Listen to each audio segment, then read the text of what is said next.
Baik, selamat malam. Kita mulai kuliah kita lagi.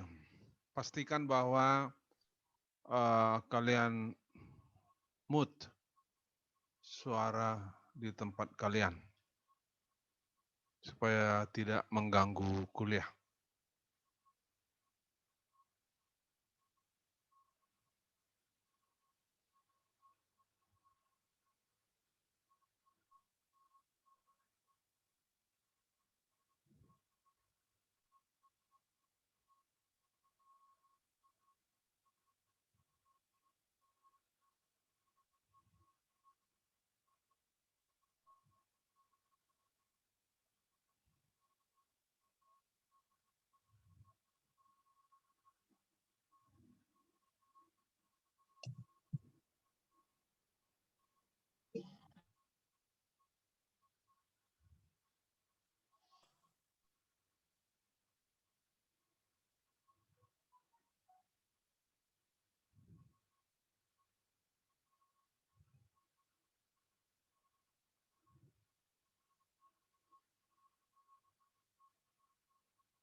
Kedengaran ketua dan kelihatan ketua?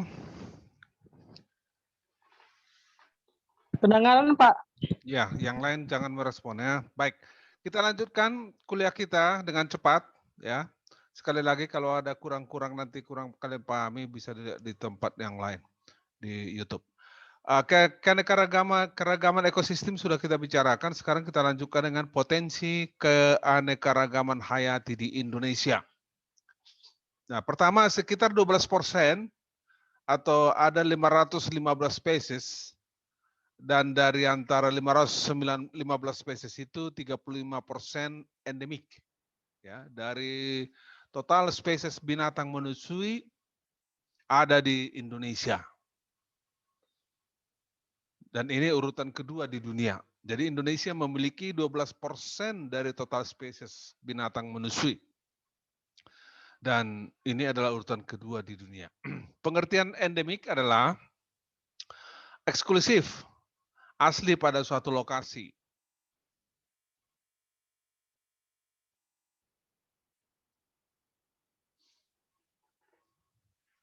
Yang memiliki sifat-sifat spesifik.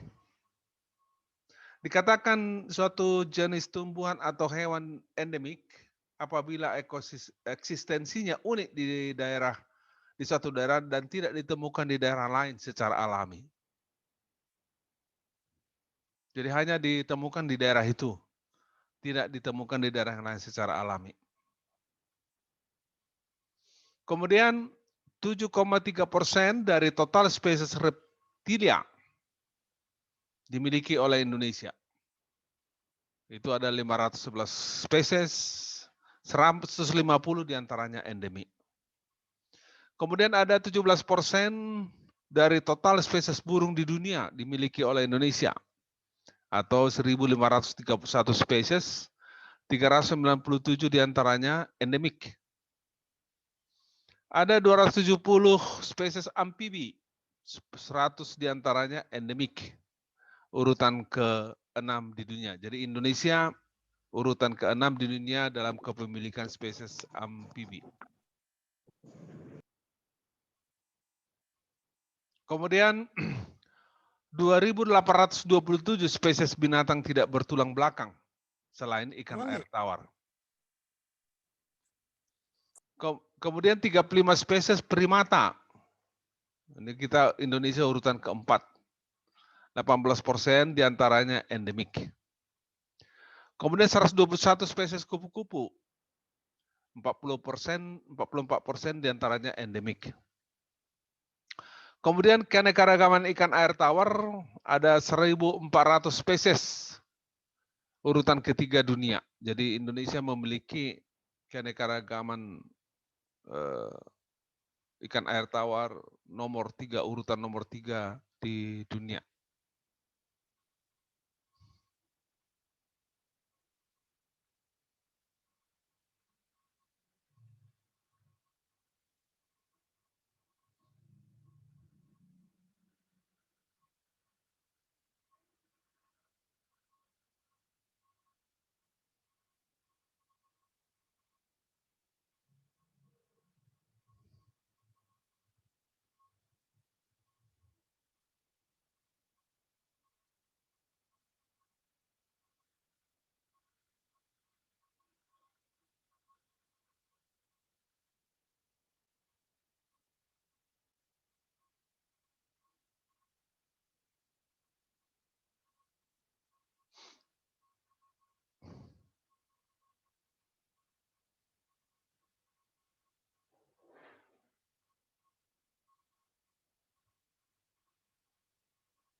Nah, saya sambung dengan bahan kuliah kita dengan makalah saya yang pernah saya paparkan di Humbang Hasundutan pada tahun 2015 ketika Sumatera Utara ingin menjadikan geopark, dan sekarang daerah Batak itu setelah menjadi geopark. Judul makalah saya waktu itu adalah konservasi biodiversitas tanaman khas langka dan komersial tanah Batak. Ini perlu saya paparkan karena merupakan cocok dengan bahan kuliah kita, biodiversitas. Nah, kita tahu bersama bahwa Gunung Toba meletus kira-kira 74.000 tahun yang lalu. Pertanyaan tentu, apakah ada tanaman, hewan, manusia di daerah Gunung Toba sebelum meletus? Adakah tanaman, adakah hewan, adakah manusia sebelum erupsi Gunung Toba 74.000 tahun yang lalu? Kalau ada tanaman, kalau ada hewan, kalau ada manusia, setelah meletus, apakah ada tersisa? Kita semua tahu bahwa Gunung Toba, letupan Gunung Toba, erupsi Gunung Toba adalah ledakan terhebat di dunia 74.000 tahun yang lalu.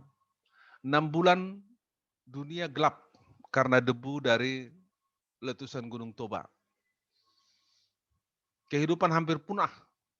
Ya, kehidupan hampir punah. Nah, pertanyaan sekarang adalah, adakah manusia, hewan, tanaman di Gunung Toba sebelum meletus? Kalau ada, adakah yang tersisa? Kalau tidak ada yang tersisa, berarti tanaman-tanaman yang ada di daerah itu baru berusia 74.000 tahun.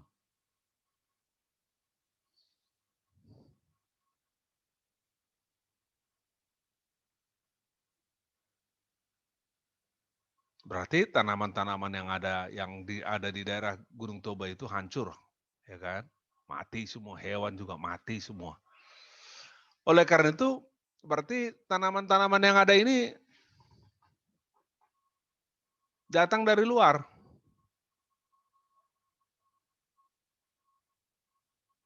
Datang dari luar. Atau ada yang tersisa, mungkin tanaman asli kita sebut. Dan tanaman ini bisa bermutasi secara genetik. Atau ada tanaman atau hewan yang masuk, diintroduksikan, dibawa oleh orang lain, itu yang disebut dengan introduksi. Tapi bisa terjadi juga perubahan, mutasi secara genetik. Semua itu sudah, soal mutasi sudah kita bicarakan di genetika. Nah, apapun ceritanya bahwa tanaman-tanaman atau hewan atau ekosistem yang ada di daerah Toba itu harus dilestarikan.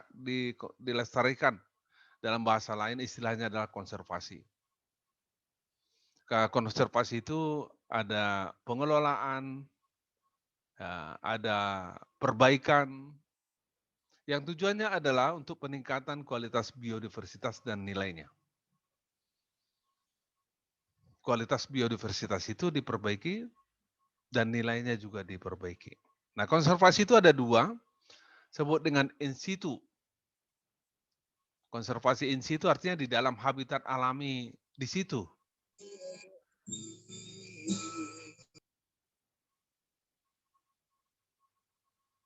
Ada juga ex situ, di luar habitat alami itu. Misalnya dibawa ke kebun binatang, apa itu, matikan dulu.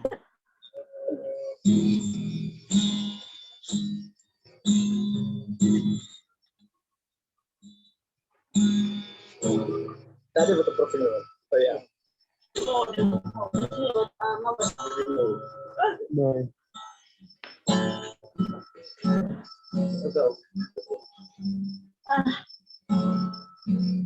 Definitif.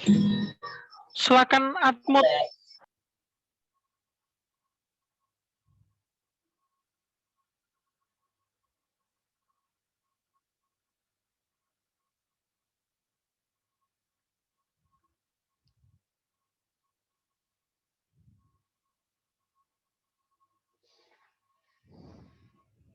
Jadi konservasi di luar habitat alaminya disebut ex situ.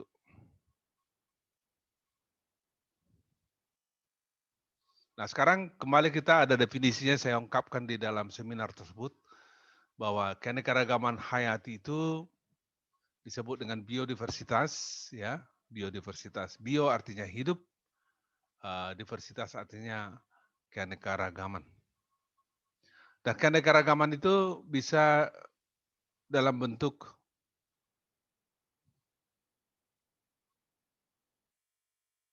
kehidupan-kehidupan yang menyangkut tanaman atau hewan, atau mikroorganisme,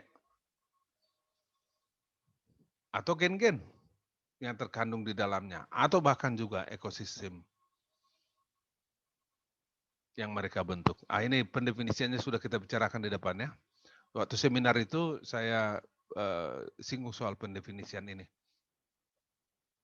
Nah, ini juga saya singgung waktu itu mengenai keanekaragaman hayati jenis-jenisnya. Misalnya keanekaragaman genetik, perbedaan antar genotipe dalam spesies yang sama.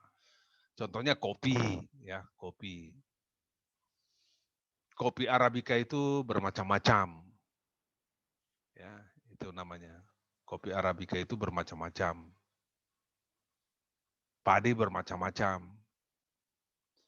Kopi Arabica misalnya Sigara Rutang ada, kopi Onan Runggu ada, mangga juga, mangga Bakara ada, mangga Malang ada. Jadi di dalam spesies yang sama ada perbedaan antar genotipe. Kemudian perbedaan antar spesies, padi dengan jagung, ini spesies yang berbeda. Keanekaragaman ekosistem, contohnya hutan tropis yang lembab atau padang gurun subtropis. Kita sudah diskusikan pada kuliah yang sebelumnya bahwa hutan tropik, hutan hujan tropik merupakan tempat keanekaragaman hayati terbesar. Dan di Humbang Hasundutan terdapat hutan tropis, hutan hujan tropis.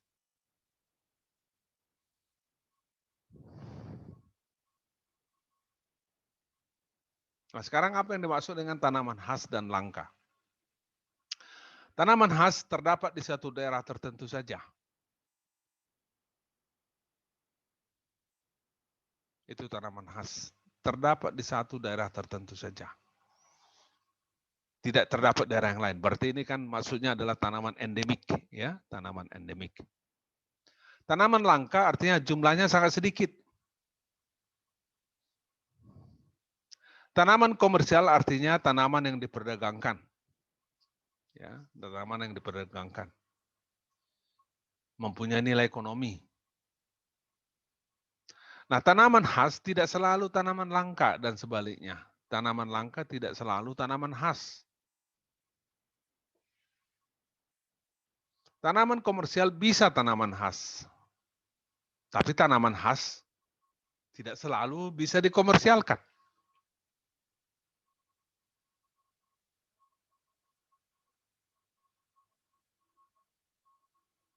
Nah, beberapa tanaman khas Batak. Ini sebagian antaranya ini adalah langka. Pirdot. Ini di daerah Batak digunakan sebagai obat anti kudis pada ternak babi.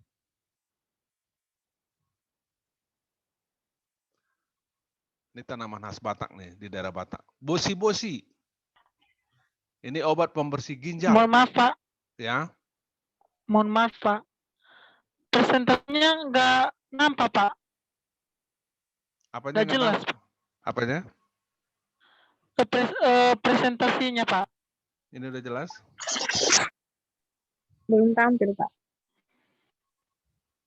Belum tampil, Pak, untuk screen sharing-nya. Enggak kelihatan. Aziza, coba lihat.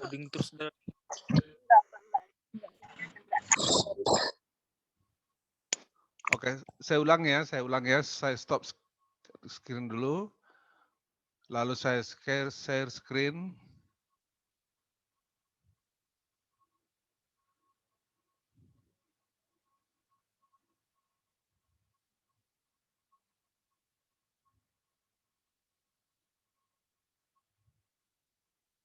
Udah kelihatan? Belum, Pak. Masih loading, Pak.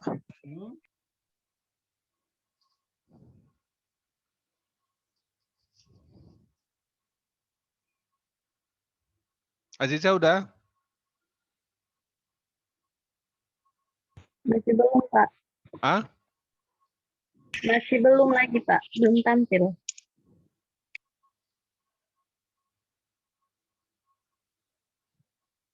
Udah belum?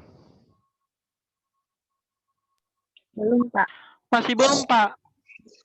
Kok bisa ya?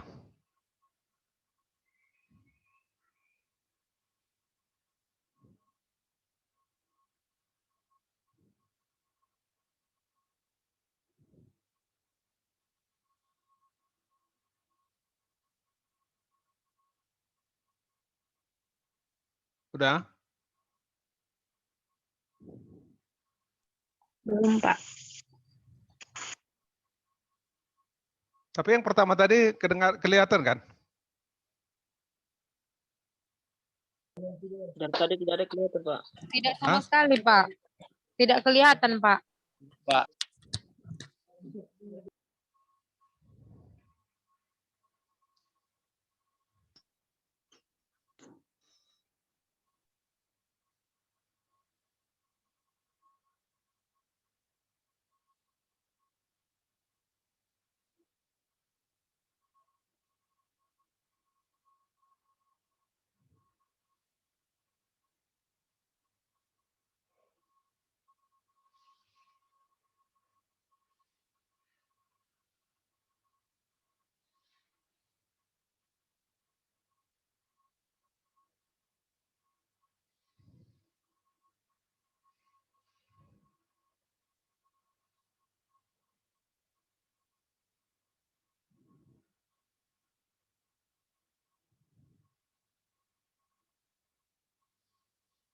Ada yang pandai kelihatan di sini screen sharing is paused.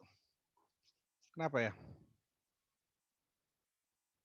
Dari tadi, Pak, tampilannya di sini Profesor Dr. Saban Malau has stay screen sharing, Pak. Masih loading, Pak. Kayak gitu terus dari tadi, Pak. Loading terus. Nggak tampil-tampil.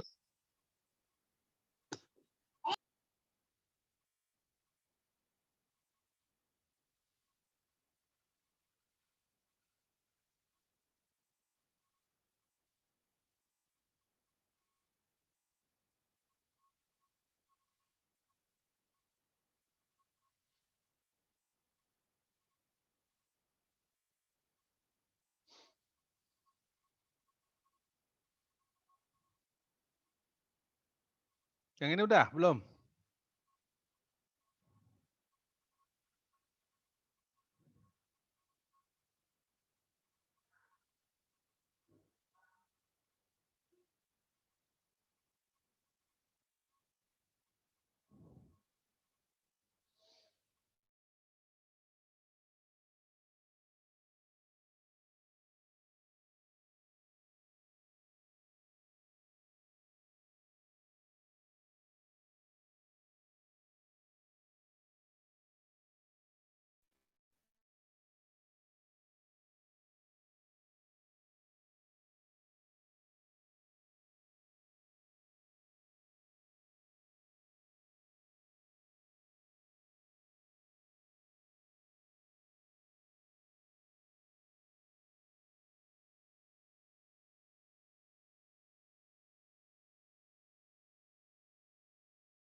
Udah bisa, Pak. Udah Pak, udah Pak. Udah, Pak. Ya, untunglah. Udah Pak. Ya, Bisa, ini, Pak. ini Udah Pak. udah. Terima kasih ya. Gaptep pandai saya ini. Untung terpaksa saya panggil putri saya yang cantik. Nah, udah mengajari. Jadi, oke lah. Saya coba cepat. Nanti, mohon maaf kalau kalian perlu di YouTube ya. Nah, ini gangguan dari saya, kesalahan saya. Mohon maaf saya. Ya, jadi kita lanjutkan dulu tadi.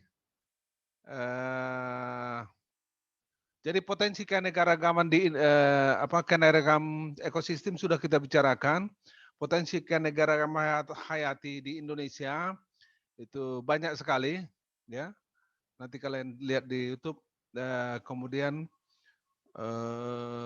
ya, jadi potensi keanekaragaman hayati Indonesia sangat banyak. Indonesia termasuk pada ranking dunia. Oke, saya stop dulu ini.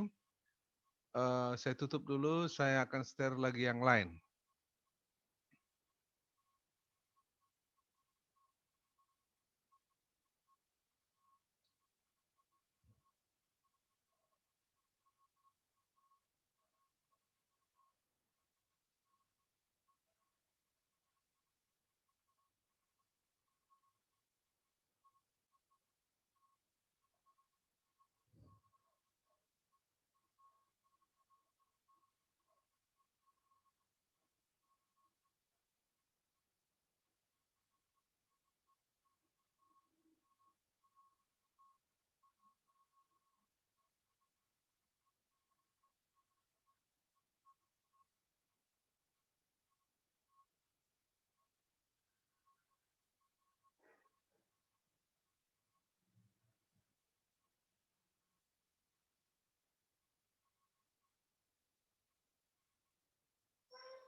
Kelihatan ini?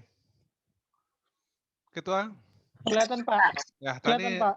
harusnya cepat kau bilang tadi ya. Oke, ini adalah bahan kuliah yang kedua, harus cepat ini.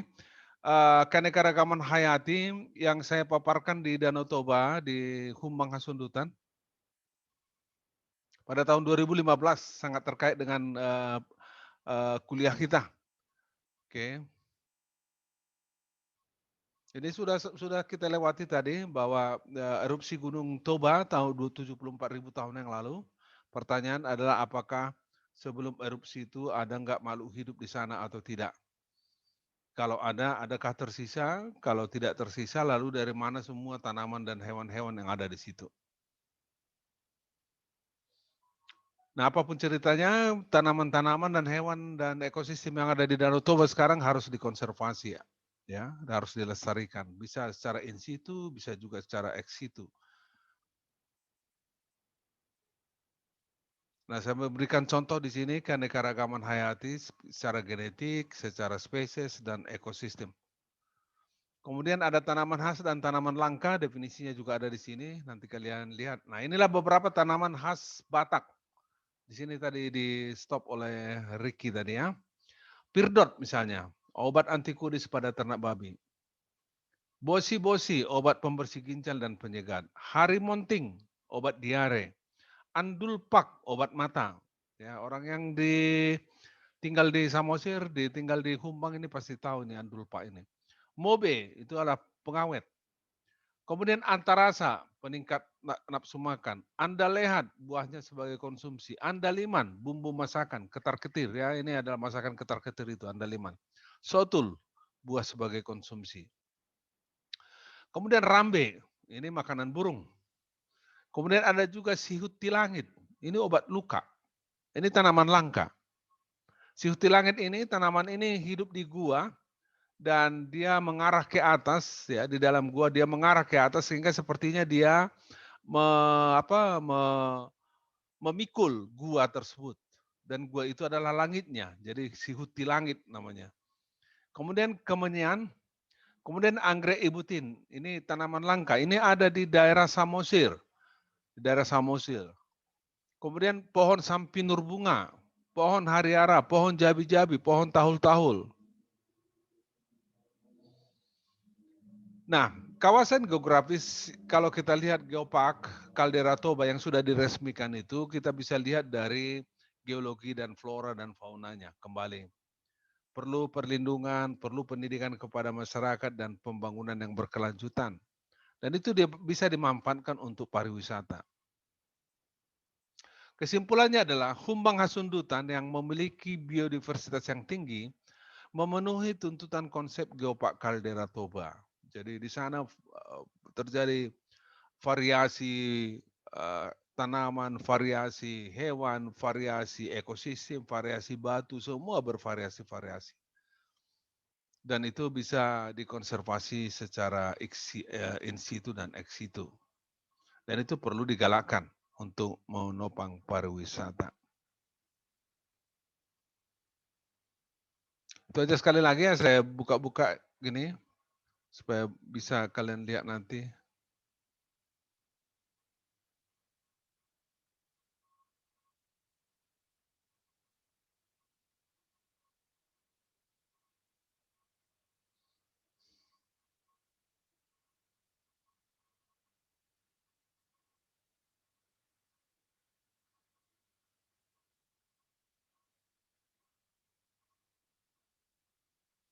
Oke, itu aja. Ada pertanyaan?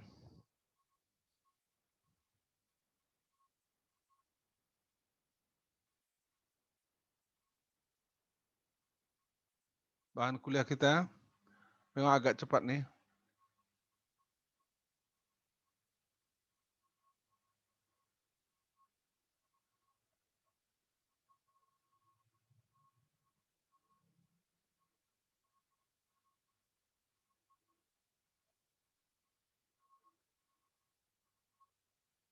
Ada pertanyaan Mu Aziza? Iya.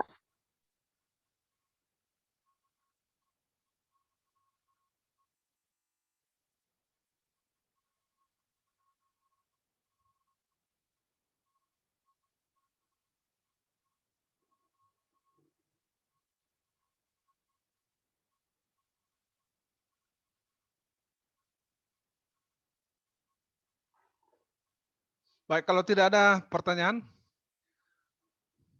maka saya akan memberikan tugas besok kepada kalian, ya, tugas yang sangat penting besok. Ingatkan saya ketua.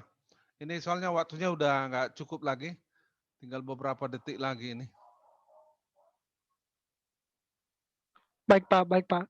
Karena mata kuliah selalu harus ada tugas. Nah, tugas ini nanti akan tugas kalian yang akan saya nilai. Baiklah, terima kasih, jaga kesehatan. Terima kasih bahwa kalian mengikuti perkuliahan hari ini. Terima kasih Ricky, udah capek kau ya sebagai ketua mengabsensinya.